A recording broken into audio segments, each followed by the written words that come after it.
ನಮಸ್ಕಾರ. ಓಂ ಸಾಯಿ ಯೋಗ ಮಂದಿರ ಯೂಟ್ಯೂಬ್ ಚಾನೆಲ್ಗೆ ಸ್ವಾಗತ. ನಾನು ನಿಮ್ಮ ಯೋಗ ಶಿಕ್ಷಕಿ ಜ್ಯೋತಿ ರೈ. ನಾವಿವತ್ತು ಮಾಡ್ತಾ ಇರುವ ಆಸನದ ಹೆಸರು ಭುಜಂಗಾಸನ. ಭುಜಂಗಾಸನ ಅಂದರೆ ಭುಜಂಗ ಎಂದರೆ ಎಡೆ ಎತ್ತಿದ ಹಾವು ಎಂದರ್ಥ. ಭುಜಂಗಾಸನ ಎಂದರೆ ಎಡೆ ಎತ್ತಿದ ಹಾವಿನ ಆಕೃತಿಯನ್ನು ಹೊಂದಿದ ಆಸನವೇ ಭುಜಂಗಾಸನ. ಈಗ ನಮ್ಮ ವಿದ್ಯಾರ್ಥಿನಿಯರ ಪರಿಚಯ. ನಮಸ್ಕಾರ, ನನ್ನ ಹೆಸರು ಸುನೀತಾ. ನಮಸ್ಕಾರ, ನನ್ನ ಹೆಸರು ರಿಹಾನ ಬಾನು. ನಮಸ್ಕಾರ, ನನ್ನ ಹೆಸರು ಸನಿತಾ. ನಮಸ್ಕಾರ, ನನ್ನ ಹೆಸರು ಉಷಾ. ಇವತ್ತು ನಾವು ಮಾಡುತ್ತಿರುವ ಆಸನದ ಹೆಸರು ಭುಜಂಗಾಸನ. ಮೊದಲು ನಿಧಾನವಾಗಿ ಹೊಟ್ಟೆಯ ಮೇಲೆ ಮಲ್ಕೊಳ್ಳಿ.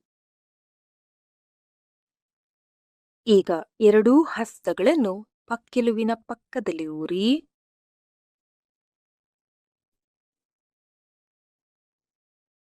ಕಾಲ್ಬೆರಳುಗಳನ್ನು ಹಿಂದಕ್ಕೆ ಚಾಚಿರಬೇಕು. ಸಂಪೂರ್ಣವಾಗಿ ಎದೆಯ ಭಾಗ ಮೇಲಕ್ಕೆ ಬಂದಿರಬೇಕು. ದೃಷ್ಟಿ ಮೇಲೆ. ಎರಡೂ ಭುಜಗಳು ಹಿಂದಕ್ಕೆ. ಎರಡೂ ಮೊಣಕೈಗಳ ಮಧ್ಯದಲ್ಲಿ ನಾಭಿಯ ಭಾಗ ಬಂದಿರಬೇಕು. ಕಾಲ್ಬೆರಳಿನ ತುದಿಯಿಂದ ತೊಡೆಯ ಭಾಗದವರೆಗೂ ಶರೀರ ಸಂಪೂರ್ಣವಾಗಿ ನೆಲಕ್ಕೆ ತಾಗಿರಬೇಕು. ಸ್ಥಿತಿಯಲ್ಲಿ ಸಹಜವಾದ ಉಸಿರಾಟ. ಹಾಗೆ ಉಸಿರನ್ನು ಹೊರಹಾಕುತ್ತಾ ಪೂರ್ತಿ ಕೆಳಗೆ ಬನ್ನಿ. ಹಣೆಯನ್ನು ನೆಲಕ್ಕೆ ತಾಗಿಸಿ ವಿಶ್ರಾಂತಿಯನ್ನು ಪಡೆಯಿರಿ. ಭುಜಂಗಾಸನ ಮಾಡೋದ್ರಿಂದ ಏನೆಲ್ಲ ಉಪಯೋಗ ಇದೆ ಅಂತ ತಿಳಿಯೋಣ. ಮೊದಲನೇದಾಗಿ ಈ ಆಸನ ಮಾಡೋದ್ರಿಂದ ಬೆನ್ನು ಮೂಳೆಗಳು ಹುರುಪುಗೊಳ್ಳುವುದು. ಬೆನ್ನು ನೋವಿಗೆ ಈ ಆಸನ ತುಂಬಾ ಉಪಯೋಗಕಾರಿ. ಗೂನು ಬೆನ್ನು ನಿವಾರಣೆ ಆಗುವುದು.